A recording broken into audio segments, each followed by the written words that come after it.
Hello everyone, welcome to my YouTube channel Paris Learning. So in today's video we are going to discuss Lord of Lies as an allegory. So let's proceed. सबसे पहले बात कर लेते हैं कि allegory होता क्या है. Allegory is the form of writing that is usually a story or a description in which person, places, objects and events have hidden or implied meanings beyond their literal meanings. अब allegory जो है एक ऐसी form of writing है जो कि usually या तो स्टोरी है या फिर कोई ऐसी डिस्क्रिप्शन है जिसके अंदर प्लेसेस का, पर्सन्स का, ऑब्जेक्ट्स का या इवेंट का कुछ ना कुछ हिडन मीनिंग है. ठीक है, कुछ ना कुछ इनडायरेक्ट मीनिंग जो है ना वो कन्वे कर रहे होते हैं beyond the literal meaning. Literal meaning के अलावा जो हमारे पास सामने मीनिंग दिया गया, जो हमारे पास डायरेक्ट मीनिंग दिया गया है, उसके अलावा भी कोई ना कोई हिडन मीनिंग है, कोई इम्प्लिसिट मीनिंग है. ठीक है. In the novel Lord of Flies, we can find several allegories that William Golding has used in his novel, so we can understand his hidden perspective. So Lord of Flies के अंदर जो है हमारे पास William Golding जो writer है उसने बहुत सी allegories को यूज किया ताकि हम उसका hidden perspective जो उसका जो hidden meaning है वो understand कर सकें. Political, social, religious and psychological allegories are the major allegories used in the novel. हमारे पास 4 major allegories यूज की गई हैं इस नॉवल के अंदर जो कि हैं political, social, religious and psychological. Political allegory. Political allegory is a technique that is used to satirize the political situations and events in the real time. Political allegory जो एक ऐसी टेक्निक है जो कि यूज होती है क्रिटिसाइज करने के लिए, सैटिराइज करने के लिए पोलिटिकल सिचुएशंस को, पोलिटिकल लीडर्स को, इवेंट्स को जो कि रियल टाइम के अंदर, रियल सिचुएशंस के अंदर हो रहे होते हैं.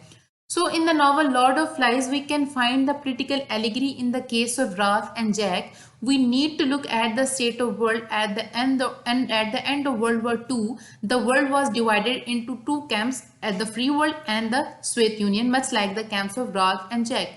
So कह रहे हैं कि अगर आप नॉवल में लॉर्ड ऑफ फ्लाइज के अंदर आप देखो पोलिटिकल एलिगरी तो हम उसको समझ सकते हैं राल्फ और जैक के केस के अंदर. जब हम तो इसको समझने के लिए हमें देखना पड़ेगा कि जब वर्ल्ड वॉर 2 के बाद वर्ल्ड जो था वो 2 पार्ट्स में डिवाइड हो गया था, 2 कैंप्स में डिवाइड हो गया था.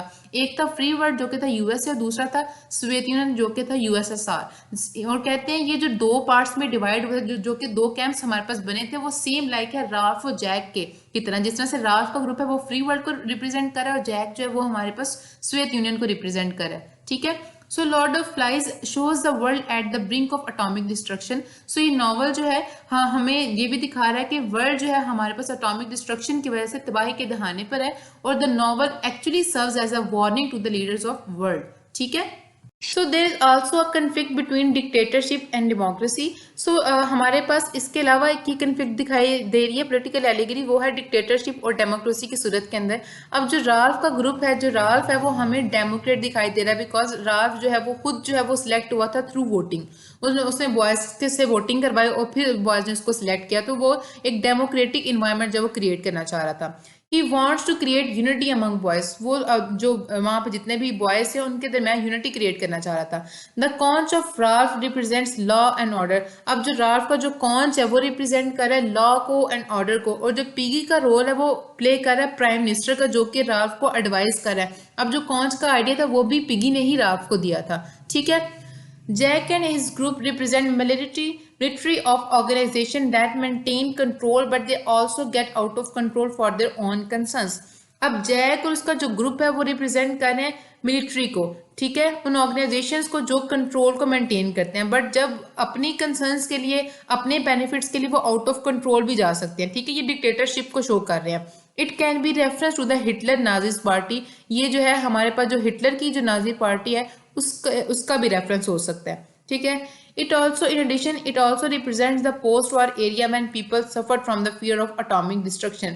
यहाँ पर जो हम एज अ पोलिटिकल एलिगरी इसको ये भी देख सकते हैं कि ये ओवरऑल जो हमें कंफ्लिक्ट नजर आ रही हैं ये एक्चुअली में पोस्ट वॉर एरिया भी शो कर रहा है कि जब लोग जो है वो फियर ऑफ एटॉमिक डिस्ट्रक्शंस के साथ जो सफर कर रहे हैं. ठीक है. अब बात कर लेते हैं जी साइकोलॉजिकल एलिगरी की. In the novel, we can find Freud's psychological allegory that the characters in the novel personify the different aspects of human psyche, the id, the superego and ego.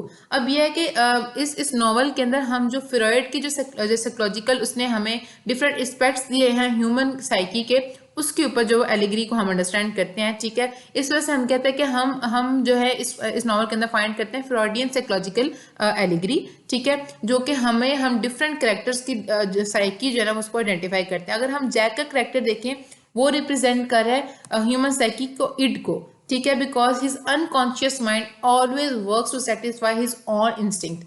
क्योंकि अब जैक इट को represent करे क्योंकि उसका अपना जो unconscious mind है वो हमेशा अपनी ही नीड्स को जो है फुलफिल करने के लिए, अपनी ही इंस्टिंक्ट्स को फुलफिल करने के लिए जो वो लगा रहता है। He is concern with immediate satisfaction, उसको इमीडिएट अटेंशन चाहिए, जो है वो सेटिस्फेक्शन चाहिए, ठीक है। Piggy is the super ego. अब पिगी को जब सुपर ईगो कहा गया because it seeks to control the imprudent behaviour of id, क्योंकि ये जो है हमारे पास इड का जो हमारे पास इम्प्रूडेंट बिहेवियर है उसको कंट्रोल कर रहा है, ठीक है। Piggy always reminds Ralph and others of their responsibilities and morals. अब पिगी जो उसको सुपर ईगो कहा गया क्योंकि ये एक तो इड को कंट्रोल कर रहा है, दूसरा ये है कि वो हमेशा राल्फ और बाकी जो बॉयज हैं जो हमारे पास आइलैंड के ऊपर उनको उनकी रिस्पॉन्सिबिलिटीज के बारे में याद करवा रहा है, उनके मोरल्स के बारे में उनको याद करवा रहा है, ठीक है। अब राज जो है ना वो हमारे पास ईगो है। He is conscious mind that meditates between id and demand for the player and social pressure brought by the super ego. अब ये है कि राज जो है ना वो इड और सुपर ईगो के दरमियान जब रिलाई कर रहा है बिकॉज उसका कॉन्शियस माइंड जो है ना वो एक तो जो है डिमांड, जिस तरह से जैक की जो डिमांड है फॉर प्लेयर वो भी चाह रहा है, और दूसरी बात है जिसको सोशल प्रेशर मिल रहा है सुपर ईगो की तरफ से, उसमें भी जो है ना वो आ रहा है। सो ये कि जो हमारे पास राल्फ का करेक्टर है वो मिड में जो है ना वो आ रहा है क्योंकि ये दोनों तरफ से जो है ना वो मेडिटेट कर रहा है, ठीक है। देन हमारे पास आता है जी रिलीजियस एलिगरी। अब the novel Lord of Flies is about religious allegory. ये नॉवल जो है Lord of Flies religious allegory भी है। The island refers to the garden of Eden. अब जो हमारे पास वहां पर जो आइलैंड है वो रेफर कर रहा है गार्डन ऑफ एडन को। अब वो किस तरह से कर रहा है? The island was pure and pristine, the boys corruption and evil that lies in them make the island impure and corrupted. अब कहना है कि जब तक वहां बच्चे नहीं आए थे, जब तक जो थे वहां पर जिस तरह से गार्डन ऑफ एडन के अंदर है कि जब तक वहां पर जो है वो ह्यूमन नहीं आए थे तो वो क्या था, वो प्योर था, वो प्रिस्टाइन था, लेकिन बॉयज के करप्शन ने, उनके इवल ने जो है ना उस आइलैंड को इम्प्योर कर दिया, उस आइलैंड को करप्ट कर दिया, ठीक है। उसमें ये भी है कि क्योंकि अब ये जो बॉयज हैं ये आए हैं ऐसे वर्ल्ड से जहाँ पर वॉर्स चल रही हैं, सो किस तरह से पॉसिबल था कि जो वहां पर वॉर से निकल के आए और यहाँ पर वो पीस क्रिएट कर दें, ठीक है। The transformation of island from heaven to hell is the religious allegory. अब जो आइलैंड की ट्रांसफॉर्मेशन हो रही है ना हेवन से हेल की तरफ, वो हमारे पास एक्चुअली में रिलीजियस एलिगरी है। It refers to the Eve and Adam when Satan inveigled them they have despoiled the peace of heaven, ठीक है जी। सो वो ये रेफर कर रहा है ईव और एडम को कि जब जो हमारे पास शैतान है उन्होंने उसको वर्गलाया तो उन्होंने जो हेवन का जो पीस है उसको जब वो स्पॉइल कर दिया।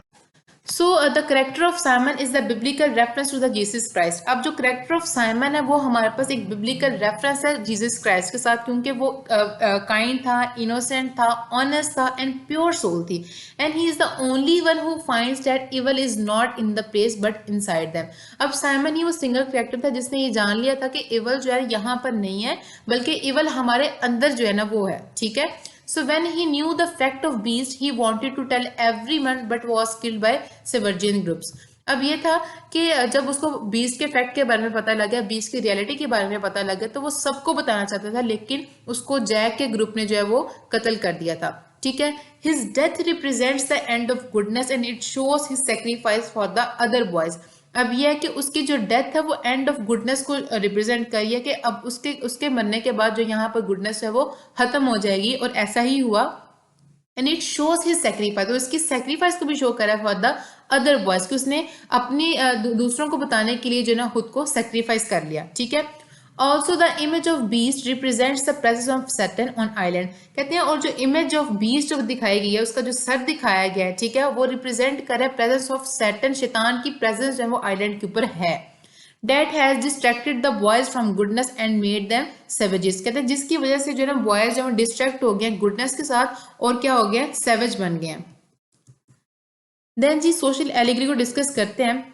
So the novel Lord of Flies is also social allegory. इसको सोशल एलिगरी भी कहा गया। सोशल एलिगरी ये होता है is the story about the system, institution, relations and interactions between people. अब यहाँ पर सोशल एलिगरी इस तरह से है कि जो कि सिस्टम के बारे में बताती है, ये इंस्टीट्यूशंस के बारे में बताती है, या फिर लोगों की आपस में इंट्रैक्शन के बारे में बताती है। ये हाईली इन्फ्लुएंस होती है पॉलिटिकल एलिगरी के साथ, ठीक है। अब यहाँ पर भी जैक और राफ का डिक्टेटर और डेमोक्रेटिक का जो हमें बताया गया है, लेकिन यहाँ पर आप सोशल एलिगरी इस तरह से लेंगे जैसे आप इंटरेक्शन देख रहे हैं बिटवीन पीपल, ना कि उसको पॉलिटिकल पॉइंट ऑफ व्यू से सोचेंगे। ठीक है, देखें जी, Jack represents the dictatorship that has repressed individual wants. अब ये है कि जैक यहाँ पर डिक्टेटरशिप को रिप्रेजेंट कर रहा है जिसने इंडिविजुअल वांट्स को, इंडिविजुअल नीड्स को जब वो रिप्रेस्ड कर दिया हुआ। ठीक है, he has a desire to get powerful and he prefer his own needs and desires above others.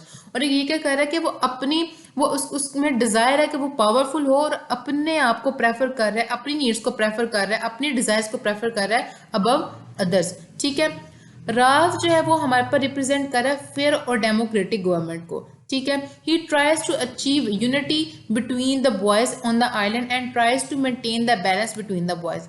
अब ये है कि राव जो है ना वो फेयर एंड डेमोक्रेटिक गवर्नमेंट को रिप्रेजेंट कर रहा है, वो ट्राई कर रहा है वो उस यूनिटी क्रिएट करने की। वो हम इसको देख रहे हैं वो एज अ इंडिविजुअल, उसका रोल क्या है, उसकी इंटरेक्शन बिटवीन पीपल क्या है, उसकी रिलेशन क्या है। ठीक है, वो क्या कर रहा है। सो ये है कि वो एक डेमोक्रेटिक गवर्नमेंट को रिप्रेजेंट कर रहा है, वो फेयर गवर्नमेंट को रिप्रेजेंट कर रहा है, वो यूनिटी क्रिएट करना चाह रहा है स्टूडेंट अपने जो बॉयज के दरमियान। ठीक है, और इसके साथ साथ ये है कि वो मेंटेन कर रहा है, बैलेंस क्रिएट कर रहा है बॉयज के दरमियान। ठीक है, इक्वालिटी क्रिएट कर रहा है।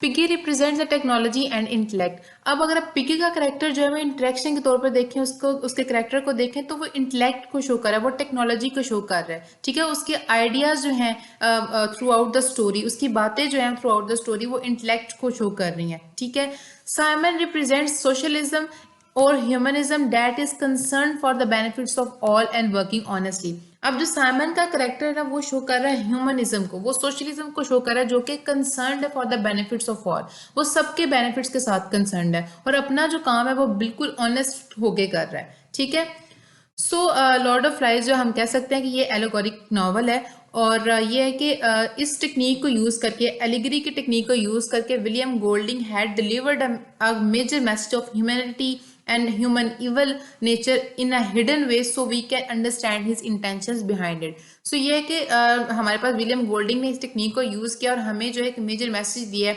ह्यूमन इवल नेचर के बारे में, ह्यूमैनिटी के बारे में, और ताकि और उसको हिडन वे के अंदर हमें बताया ताकि हम उसकी इंटेंशंस को जो है ना वो अंडरस्टैंड कर सकें, उसके जो मेजर इसके पीछे मैसेज है उसको अंडरस्टैंड कर सकें। ठीक है जी, so this was all about, thank you so much.